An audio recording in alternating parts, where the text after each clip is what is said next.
All right, I think this is working now. So, welcome everybody to the first installment of JR Rants About. See, I already messed it up. I didn't say Rochford and Associate Presents. So, we're already off to a great start. Today, we're going to talk about the banking system and kind of some of the issues we're seeing with it that aren't really being brought to light. And by we, I mean JR, because that's what he does, is find stuff that he can be upset about. So, I'll just let him start getting upset. Seemed like a good intro. I'm getting a little upset right now. First of all, I don't think I rant. I think I gently bring up the pros and cons of any scenario, but go ahead, continue. No, that was it. That's all. It's all on you now. Now you just do what you do best. All right, what do you want to know? What do you want me to talk about? What can I explain to you today? Well, what if interest rates are so low, what happens next? If they're practically zero and I'm making nothing at the bank, where do we go from here? Well, first of all, I got a question for you. Interest rates are very low. That's true. They've been low, pretty low for about 11 years. Do you realize do you realize that some countries are going to negative interest rates? So I'm not even saying that we're done yet, but that's a rant for another day. If you've got a bunch of money in a bank, let me rant on that for a second. Look at your statement. What are you getting? 0.01, 0.03, 0.08? I looked at one of my bank statements the other day, credit union actually, one of my financial institutions, 0.01. And then I thought about that because later on that day, I looked at my credit card statement and I had to pay one of my credit cards. I mean, the best thing to do is pay it off every month, obviously. But I looked at one of my credit card statements and they wanted 16.4%. And I thought to myself, why is my money worth so much less than yours? How's that for the start of my rant? That's pretty good. And I can answer that question. It's because you're not that important. Wow, I got nothing to say to that. All right, my rant is done for today. Anything else you got a question on? So what about, so that's basically saying that, you know, the banks aren't really, you need banks to pay your bills and stuff like that, but there's no real benefit aside from safety, right? What about the safety of the banks? Safety?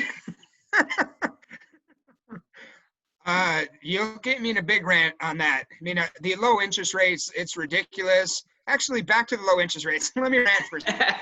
I knew you weren't done. If you, and I don't want to mention any names, but there are online banks, not brick and mortar. They're virtual banks, FDIC covered banks. So you've heard some of the names. Ally Bank, you know, before the financial collapse, it was called GMAC Bank, but now, you know, they changed the name to protect the innocent. So there's Ally Bank, Capital One Bank, Discover Bank. So online banks. I looked at one last week. I believe it was last Thursday. By the way, today is June 8th of 2020. I don't want people to see these interest rates and go, oh, I'm only getting negative interest rates. So anyway, the online banks, the one I looked at last Thursday was at 1.25. So while my banks are giving me 0.08 and the online banks are giving me 1.25. All right, enough of that rant. What were you asking about? Safety? Yeah, so real quick to the online banks, how do you get your money out of them then if there's no place for you to go? Well, you don't really use the online bank like you're thinking traditional bank. You link your current bank. So you link your brick and mortar bank, credit union, whatever. You link it to an online bank, transfer your money online or over the phone or in writing to the online bank. And then if you want your money back, you just transfer it back to your brick and mortar. And then you walk your little butt in there and ask for money. Well, easy Not enough. getting rid of your bank. You're just linking it up to an online bank, a virtual bank. Oh, okay, so secondary bank just to earn more interest. Correct.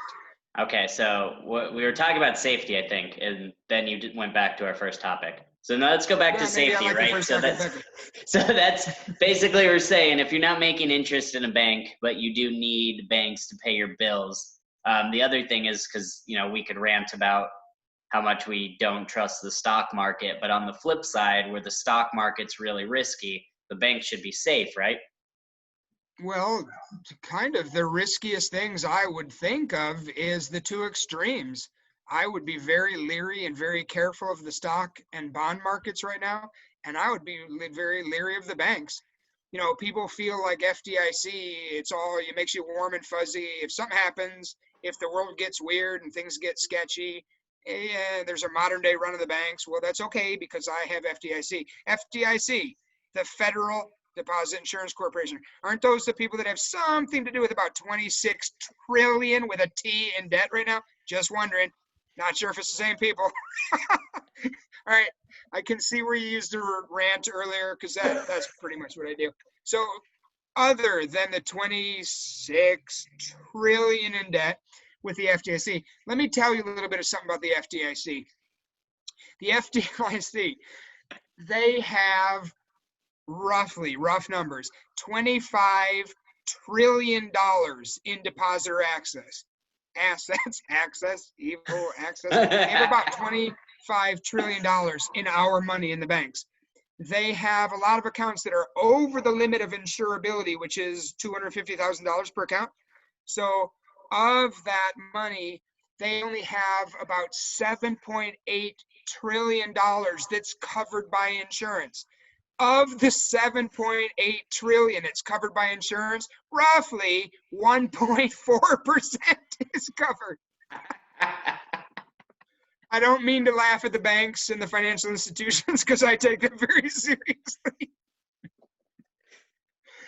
But let's just give a little analogy. So tomorrow, being June 9th of 2020, I get to my office and it's engulfed in flames, like there was some sort of a riot or something. Anyway, it's in flames. And I get there, get out of my vehicle, and you are with the fire department and you hand me an eyedropper full of water and you say, will you help us? I'm going to walk up and squeeze it, and then I'm going to get back in my vehicle and go home. So that's kind of the protection I personally feel with the banks. I feel like the amount of covered assets are a little bit off from the amount of depositor assets. Okay, I'm no longer ranting. Now I'm going to take this very seriously, if that's okay. Okay, so right now, what are your thoughts on, because it's getting harder and harder for you to get your money from the banks now. Do they, I watch the movies, there's, right, guns and robbers, and there's billions of dollars inside a giant vault, right? That's what the banks are like? Yeah, right. Yeah, that's what it was like in the 50s. Yeah. Yeah, actually, like in the stagecoach stage, there used to be cash. There used to be satchels full of cash. And there was a time that cash was actually backed by silver and by gold. So like now, if you go to a bank and you're picturing a big vault with, the leather and canvas bags, dye packs, in there, you're going to turn blue or orange if you steal. No, the banks really don't have a lot of money. If you go into a bank and you ask for a bunch of money, if you ask for 5,000, you're probably okay. If you ask for 10,000, most banks are going to send you away right now. They're going to make you make an appointment. Come back when you have your appointment. They're going to make you go to a couple different branches to get smaller amounts. They don't have a lot of money. If there's a modern day run on the banks, I have bad news about the banks. They don't have a lot of cash. And I realize they're not here with me in this room to defend themselves. And if I'm wrong, I sincerely apologize. I have talked to some people that work in banks and pretty sure what I'm saying is on the right track. So why would they not have money in the banks? Why would they not have money for you? Why would they make it difficult? There is no money. There's all digital. It's a poo. Remember the movie? Can I quote a movie? Is that copyright protected? The Wolf of Wall Street. Fugazi, for God. There's no money. There's no money in the banks. If there was a modern day run on the banks could actually close their doors. If you hear a word, there should be a couple buzzwords that raise a red flag for you. If you hear the word bank holiday, holiday, woo, it sounds so fun. If there's a holiday at your bank, get down there and probably ask for some of your money and then go to a couple different branches and ask for more. Bank holiday should scare you. There's something that other countries, there's a term that they're familiar with and we are not yet in this country. It's called bail-in. And I'll give you an idea. If you've heard the word bailout, like if you're new in the industry, relatively speaking. So people that were in the financial services industry about 11 years ago, remember a term called bailout. And did I say turn or term? I meant term. So bailout meant we're going to print money. We're going to run the printing presses. There's a thing called quantitative easing. We are going to print a bunch of money. We're going to take taxpayer money and we're going to bail out certain companies. We're going to pick and choose who we save and who we don't. Other ones, we're going to let them kind of sink or swim. And by the way, back to the banks for a second. I know I got off track, but back to the banks. We recently are starting to give the banks money again. Did you know that? Did you know that we're printing money right now? We're taking taxpayer money, we're giving it to the banks that make millions per quarter, sometimes billion. They make a lot of money. What did they do with it? And all of a sudden now, because of a virus, they don't have any money. But here nor there. So if you hear the word bail-in, what it means is a bailout isn't going to work this time. So we're going to close the doors to your bank. Don't panic. Just don't panic. The best example I have is Greece. One day on a Monday morning, people got to their local bank in Greece, and Greece, the people in the banks said, don't panic, your money's safe, but you can only have 60 euros a day. And the people in Greece, I think they're called Grecians, the Grecian people said, what? And they panicked. It didn't really make it to our news, but there were actually people, this is a true story, and this part I don't think it's funny. There were people actually set on fire in front of branches in the banks in Greece. Jeez. Look that up. I'd say Google it or DuckDuckGo it or whatever your search engine is, but look into people set on fire in front of banks. If that happens in this country, and this part I rant, but it's not funny to me. If it happens in this country, we're going to panic. If Friday night after 5 o'clock Arizona time, we hear on the news that the banks are going to close for a while, take it seriously. I probably wouldn't show up Monday morning because we're going to panic. This is a country, and I mean no offense to myself and others in this country, we're so asleep. We are just instant gratification. We don't think anything really bad could happen in this country. There's a whole bunch of stuff on the table right now. We're in really uncertain times. And if you go to your bank and they say you can only have $60 a day, dollars are in the same ballpark as euros, or at least they used to be. If they say you can only have $60 a day, you're going to panic, and rightfully so. Wow, you are just full of happy news. And wasn't there... I'm ranting. You said this is a rant, so let me rant. Your office, wasn't there a bank that was right next to your office? Yeah, it was a community bank. It was called Desert Hills Community Bank. And I had some money in there, show good faith. They were my landlord, my next door neighbor. And one day on a Friday night after 5 o'clock, there were black SUVs that showed up, and the FDIC insurance people showed up, and they closed the branch, and I wound up, it kind of panicked me a little bit. I didn't understand why people were there with suits on. Anyway, so I find out Monday that the bank did close. And again, I had some money in there, so I was a little bit concerned. And the manager said to me that FDIC took over. She was there till after midnight. They made her call home and say she's not gonna be home anytime soon. And then all of a sudden my money went to a different bank. The FDIC took it over. My money went to a different bank, and I was able to get it noticeably. It was quite a while later. I was able to get my money. Jeez, so you've seen an actual bank closure. Sure. Live and in person. My money was safe. I mean, my money was safe. I got it back. But this was going on, 10 years ago, this was going on. I'm worried about if we have a modern day run of the bank, if we have something bigger, if this grows legs. I mean, October of 07 through March of 09, things were bad, but we got through it. We got over it. But the world has changed where it's actually even more likely for it to happen again. And if it happens again, I personally worry that it actually could be worse.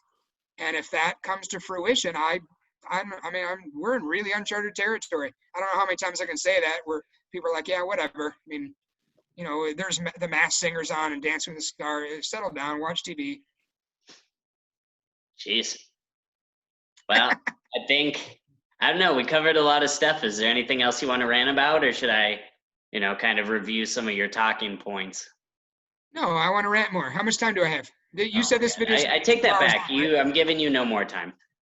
Can I tell you one more thing? All right, you tell me one more thing, and I'll try to figure out how I can even do this PowerPoint. So go on. All right, if I promise not to rant, let me kind of tie some things up for you. If I'm so negative about the banks, what would I tell people to do? I'll give you a little list. The first thing, don't panic. I know after what I'm saying, it's like it's more likely you're going to be concerned, but don't panic. Think this It's educational. Through. You understand what I'm saying? The banks are a necessary evil. We need the bank. That was kind of wrong of me to say. I didn't click it too. It popped up when you did that. We need the banks. We need our checking and savings. We got to pay our bills. We have insurance. We have our cell phones. We need the banks. But what I would really do is probably not keep too much in the banks. Keep what you need. Some people that's 3 months, some people that's 6 months, some people it's a year's worth of income and spending money. Pay down debt. I mean, I've been saying forever, it's like pay down debt. Real wealth is created when debt is diminished. That's pretty much across the board. Put some money at home, whether it's $1,000, $2,000, $10,000. If you start getting big money at home, you might want to look into an alarm system that's monitored, cameras, maybe buy a Doberman. So you might have to do a little due diligence on protecting it. But keep some money at home. Interest rates. Do the online bank thing. At least the money you're keeping in the bank, put some of it to work where you're making some money. And I'm out. that was beautiful. Great segue. So I just want to cover a little bit of what JR already talked about. He's really knowledgeable in all of this stuff, but it's hard for him to condense it into something that flows and makes sense. So we just let him rant. But we put this together. Basically, you're saying the banks really aren't paying you much. There's no reason to keep a ton of money in there. Look into online banks. The interest rate's significantly different. You'll actually notice that you're getting paid something if you have an online bank. The FDIC insurance, that one's a big one because I know that one's everybody's safety net. But we've actually got the link up top. We pulled the statistics from their annual report that says they have 1.41% as of 2019 when this was released. That's saying for every $1,000 you have in the bank, they have $14 to insure it if there's a modern day run. These are some of the slides. So those were some of the numbers. This is a little graph to show you, again, pulled straight from the FDIC site themselves. I don't know if you can see it though, but it says March of 2011, they had below 0%. So I don't know how that works or how they could have a negative number, but that's kind of terrifying. I mean, 1.4% is, but a negative percent really isn't good. So that I cannot explain to you. JR talked to you a little bit about bail-ins versus bailouts. The picture you're seeing, this was taken from one of his bank accounts when they update their policies and they send that out. And most people don't even get paper statements anymore. It's all online. And by having an account, you've already agreed to this. But if you look at the withdrawal limitations, it's saying they have 7 to 60 days to give your money. What they don't say in there is what value. If you want $100, that's not a ton of money. They're going to take 7 to 60 days. So that's kind of, bail-in or bailouts, right? No, bail-ins. What are we talking about? Bail-ins is not bail-ins experienced here, but it's a reality, and a lot of other countries have seen it. So, if it happens elsewhere, it can happen here too. And they've got the rules in place. So, like JR said, we're not saying go out and pull all your money from the bank. We just want you to be knowledgeable what's going on. So we're suggesting, one, you don't panic. Don't keep more than you need in the bank.